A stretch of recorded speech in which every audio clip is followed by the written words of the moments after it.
Hello friends. तो कैसे हो आप लोग। दोस्तों, आपको मैंने एक वीडियो में बताया था कि 30,000 प्लस वैकेंसी आने वाली हैं रेलवे में।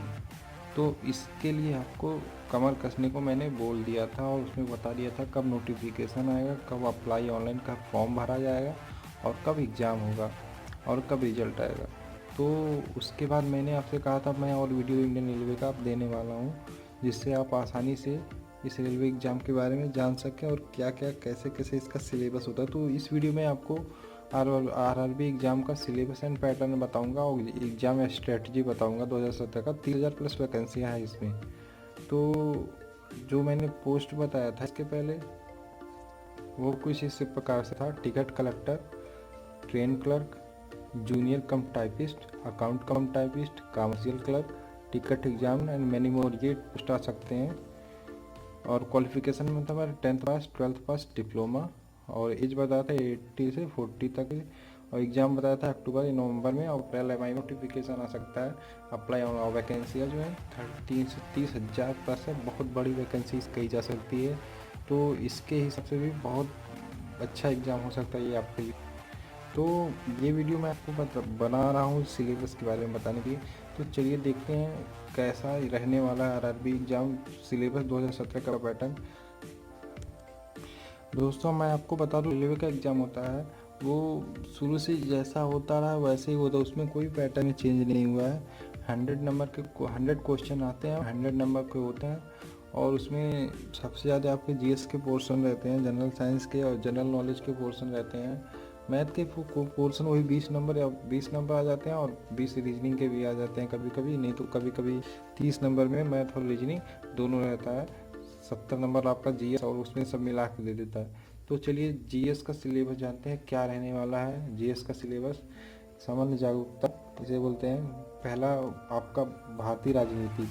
भारतीय राजनीति आपका महत्वपूर्ण टॉपिक है। यहाँ से आपका मिनिमम आपका 10 से 15 क्वेश्चन आ सकता है भारतीय राजनीति से। उसके बाद आता है भारतीय आर्थिक परिदृश्य, इससे भी 5 क्वेश्चन आपका मिल जाएगा। ये आपका लूसेंट के बुक में मिल जाएगा, नहीं तो आप इसको कहीं से खोज के पढ़ लीजिए। करंट अफेयर्स, हर पेपर में आपका ये क्रेज बता जा रहा है करंट अफेयर्स का। 5 से 10 क्वेश्चन पक्का 100%।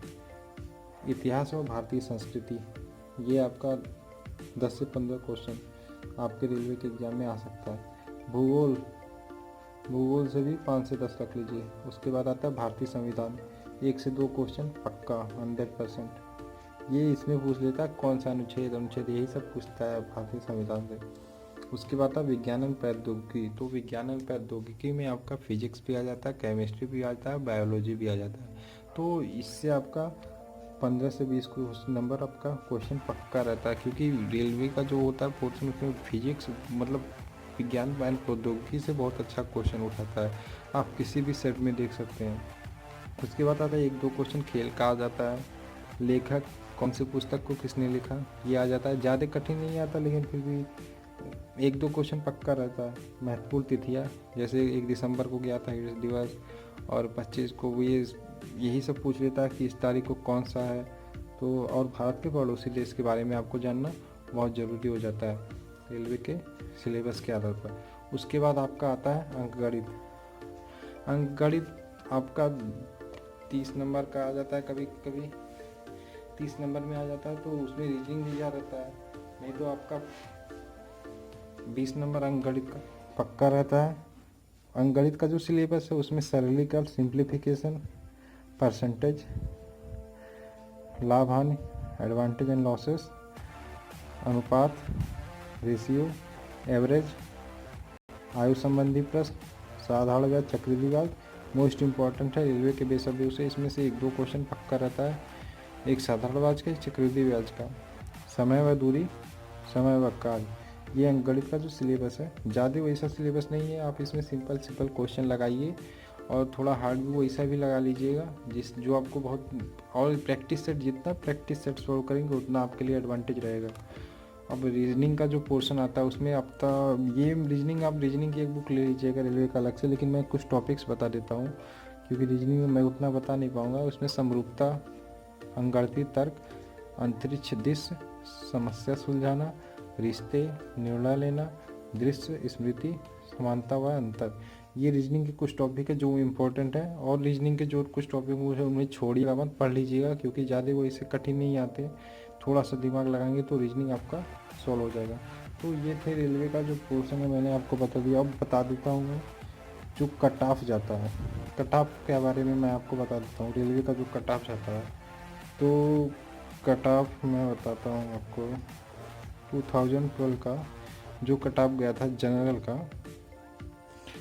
का 279 था 2012 का। उस हिसाब से अगर जो आप करते हैं 2017 में, तो 85 जाने की संभावना है, 85 प्लस। तो आपको 85 प्लस लाना होगा क्वालिफाई करने के लिए, जनरल वालों के लिए। जो 2012 का ओबीसी का था कट ऑफ, वो भी था 75 के अप्रोक्सीमेटली, और SC/ST का था वो भी 68 था, और जो भूतपूर्व सैनिक थे वही वो भी 55 और 58 के अप्रोक्सीमेटली था। यही एस्टिमेटेड कह सकते हैं, यहीं पे था। तो इस हिसाब से आप आंकड़ा लगा सकते हैं 2017 का जो मेरिट है या कट ऑफ है, ये कहाँ तक जा सकता है। SSC के एग्ज़ाम में क्या होता है दोस्तों, गलत आंसर होने पे 1/4 अंक काट लिया जाता है, लेकिन रेलवे में कोई भी गलत आंसर देने पे 1/3 अंक काट लिए जाते हैं। तो यही डिफरेंस है SSC में और रेलवे में। और क्या होता है, आप अगर जो पेपर को क्वालिफाई कर लेते हैं तो आपको एक छोटा सा इंटरव्यू देना पड़ता है। नहीं तो अगर जो आपको सेकंड फेज का एग्ज़ाम, किसी किसी चीज़ों में सेकंड फेज का भी एग्ज़ाम है, जैसे लोको पायलट का हो गया, उसमें थोड़ा सा हल्का फुल्का आपको साइकोलॉजी और आपके दिमाग की टेस्टिंग की जाती है। और क्लर्क जो टाइपिंग वाइपिंग का जो अगर जो मांग लेता है, क्लर्क का पेपर आपने दिया है रेलवे में, किसी टिकट का TC की टिकट, तो उसमें टाइपिंग टेस्ट भी होता है सेकेंड फेज में आपको एग्ज़ाम क्वालिफाई करने के बाद। तो इस तरह से मैंने आपको कट ऑफ बता दिया, पेपर का पैटर्न बता दिया, और सिलेबस बता दिया, और आपको बता दिया कैसे कैसे पढ़ना है। तो इस हिसाब से आप ऐसे अगर जो सिलेबस को ध्यान में रखें, किसी भी एग्ज़ाम को पास करने के लिए आपको सबसे पहले सिलेबस का पता रहना बहुत ज़रूरी होता है, क्योंकि जब तक आपको कुछ सिलेबस नहीं पता होगा तब तक आप कुछ अच्छे तरीके से तैयारी नहीं कर पाएंगे। तो मैंने आपको सिलेबस बता दिया है, तो इस हिसाब से आप तैयारी करना शुरू कर दीजिए, क्योंकि एग्ज़ाम आप फॉर्म भरने के लिए आने वाला है, नोटिफिकेशन कभी भी आ सकता है। तो अगर जो ये वीडियो अच्छा लगा तो प्लीज़ लाइक कीजिए, कोई दिक्कत हुई है इस वीडियो बनाने में तो कमेंट कीजिए, and thanks for watching, bye bye.